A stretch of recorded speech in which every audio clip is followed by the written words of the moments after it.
أعوذ بالله من الشيطان الرجيم. بسم الله الرحمن الرحيم. والسماء ذات البروج واليوم الموعود وشاهد ومشهود. قتل أصحاب الأخدود النار ذات الوقود إذ هم عليها قعود وهم على ما يفعلون بالمؤمنين شهود.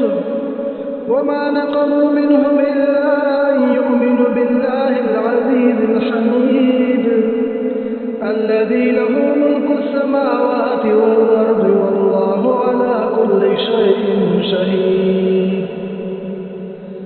إن الذين فتنوا المؤمنين والمؤمنات ثم لم يتوبوا فلهم عذاب جهنم ولهم عذاب الحريق. إن الذين آمنوا وعملوا الصالحات لهم جنات تجري من تحتها الأنهار ذلك الفوز الكبير. إن بطش ربك لشديد إنه هو يبدئ ويعيد وهو الغفور الودود ذو العرش المجيد.